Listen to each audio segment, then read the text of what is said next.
inosababisha twende kinyume na Mungu. Tunapopatwa na shida, huona mambo magumu, wakati mwingine ulia, huona kama tumeonewa. Ndipo Mungu yeye hutufundisha siri yake, kwamba yeye ni mpole, asiye na ukorofi.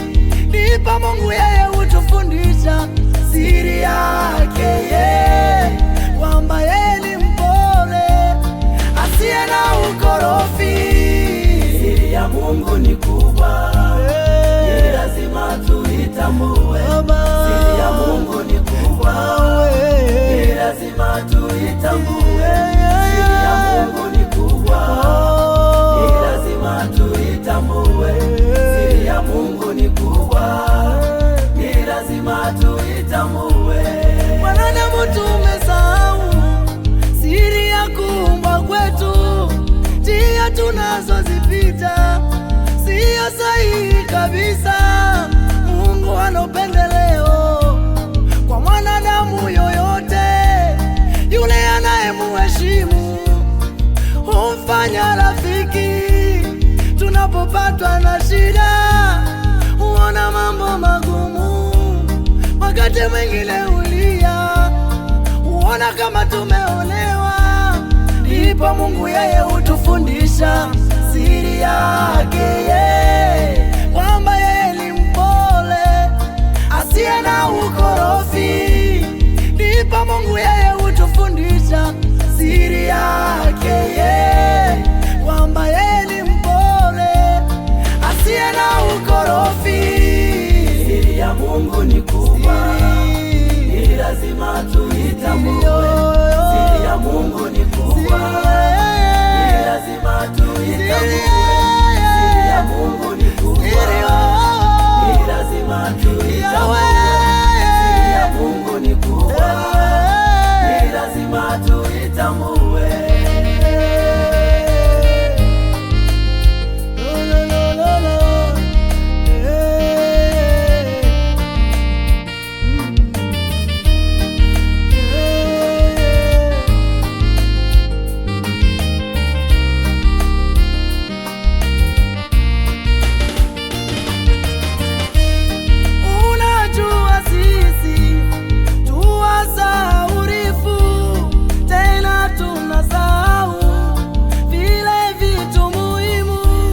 Kusudi la Mungu wetu kututendea makubwa, hutubebea mizigo ile iliyotushinda. Njia tunazozipita tunaziona sahihi, mambo yanapotushinda tunarudi kwa unyonge. Ndipo Mungu yeye hutufundisha siri yake, kwamba yeye ni mpole, asiye na ukorofi. Ndipo Mungu yeye hutufundisha siri yake, kwamba yeye ni mpole, asiye na ukorofi. Siri ya Mungu ni kubwa, ni lazima tuitambue. Siri ya Mungu ni kubwa, ni lazima tuitambue. Siri ya Mungu ni kubwa, siri ya Baba, ni lazima tuitambue. Siri ya Mungu ni kubwa, ni lazima tuitambue. Inatakiwa tujue jinsi gani ya kuishi katika dunia hii iliyojaa mitego, tusije tukapoteza nafasi yetu kuitwa wana wa Mungu, na kesho tukamiliki.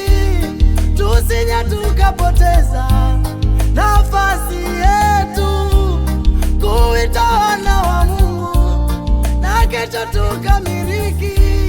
Njia tunazozipita tunaziona sahihi, mambo yanapotushinda tunarudi kwa unyonge. Ndipo Mungu yeye hutufundisha siri yake, kwamba yeye ni mpole, asiye na ukorofi. Ndipo Mungu yeye